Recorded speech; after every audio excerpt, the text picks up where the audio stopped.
तो आज हम भारतीय दर्शन के एक बहुत ही गहरे और दिलचस्प सवाल को समझने वाले हैं। सवाल ये है कि सही ज्ञान यानी ट्रू नॉलेज आखिर है क्या? चलिए एक सवाल से शुरू करते हैं।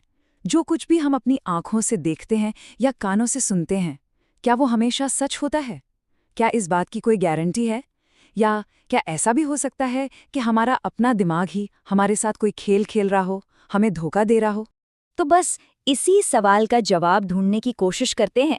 ये जो धोखा और हकीकत के बीच की एक धुंधली सी लाइन है ना, इसी को साफ करने के लिए भारतीय तर्कशास्त्र हमारी मदद करता है। भारतीय तर्कशास्त्र, और इसमें भी खास तौर पर न्याय दर्शन, हमें कुछ ऐसे कमाल के टूल्स देता है जिससे हम ये फर्क करना सीख सकते हैं। ये हमें एक तरह से गाइड करता है कि देखो, जो तुम जान रहे हो वो सच है या सिर्फ एक वहम। तो सबसे पहले एक बात बिल्कुल साफ कर लेते हैं। जब हम भारतीय दर्शन में ज्ञान शब्द का इस्तेमाल करते हैं तो इसका मतलब सिर्फ इन्फॉर्मेशन या जानकारी इकट्ठा करना नहीं है।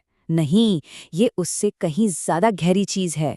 न्याय दर्शन में एक बहुत ही खूबसूरत सूत्र है, अर्थ प्रकाशो बुद्धि। इसका मतलब ये कि असली बुद्धि या ज्ञान वो है जो किसी चीज के असली मतलब पर, उसके अर्थ पर रोशनी डाले, उसे हमारे लिए एकदम साफ कर दे। तो इसे ऐसे समझिए, ज्ञान एक टॉर्च की तरह है, एक इल्यूमिनेशन, जो जानने वाले यानी विषयी को उस चीज से यानी विषय से सीधा जोड़ देती है। ये सिर्फ फैक्ट्स की लिस्ट नहीं है, बल्कि चीजों का असली रूप, उनका रियल नेचर हमारे सामने ले आती है। अच्छा, अब आगे बढ़ते हैं। भारतीय तर्कशास्त्र ज्ञान को दो बड़े हिस्सों में बांटता है और ये फर्क समझना बहुत जरूरी है। पहला है अनुभव यानी डायरेक्ट एक्सपीरियंस। ये वो ज्ञान है जो हमें अभी-अभी सीधे हमारी सेंसेस से या हमारे लॉजिक से मिला है, एकदम ताज़ा। और दूसरा है स्मृति यानी मेमोरी, जो हमारे पुराने अनुभवों की एक रिकॉर्डिंग है। तर्कशास्त्र का जो मेन फोकस है ना, वो अनुभव पर है, क्योंकि वही तो नया और सीधा ज्ञान है। और अब आते हैं इस पूरे डिस्कशन की सबसे जरूरी हिस्से पर।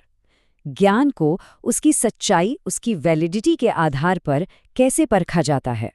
तो यहाँ पर बात बहुत साफ है। ज्ञान दो तरह का हो सकता है। एक है प्रमा, मतलब यथार्थ ज्ञान। ये वो नॉलेज है जो 100% सच है, जो असलियत से पूरी तरह मेल खाती है। और दूसरा है अप्रमा, मतलब अयथार्थ ज्ञान।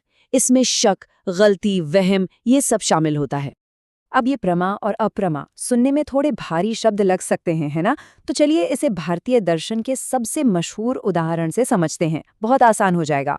तो सोचिए, आप कहीं जा रहे हैं, थोड़ी कम रोशनी है और जमीन पर आपको एक रस्सी जैसी कोई चीज पड़ी हुई दिखाई देती है। अब इस पॉइंट पर दिमाग को एक फैसला लेना है, ये क्या चीज है?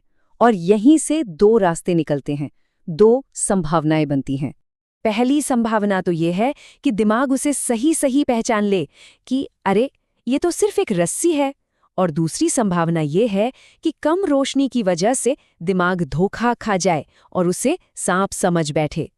तो जब रस्सी को रस्सी ही समझा गया तो इस ज्ञान को कहते हैं प्रमा यानी वैलिड नॉलेज। क्यों? क्योंकि यहाँ जो हमने जाना वो हकीकत से पूरी तरह मेल खाता है। लेकिन अगर रस्सी को गलती से सांप समझ लिया तो ये ज्ञान है अप्रमा यानी इनवैलिड नॉलेज। ये एक भ्रम है, एक कॉग्निटिव एरर है, क्योंकि यहाँ ज्ञान और हकीकत में दूर दूर तक कोई मेल नहीं है। तो अब सवाल उठता है कि हम इस अप्रमा यानी गलत ज्ञान से बचें कैसे? हम प्रमा तक यानी सही ज्ञान तक पहुँचे कैसे? तो इसके लिए भी न्याय दर्शन ने हमें कुछ साधन यानी टूल्स दिए हैं।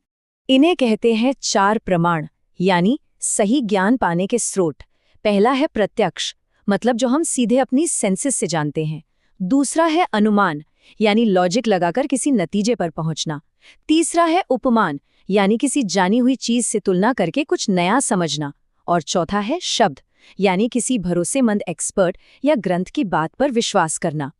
तो अगली बार जब भी कोई नई जानकारी या कोई बात सामने आए तो एक पल के लिए रुककर सोचा जा सकता है कि क्या ये ज्ञान प्रमा है या फिर कहीं ये भी अंधेरे में पड़ी उस रस्सी की तरह एक अप्रमा तो नहीं।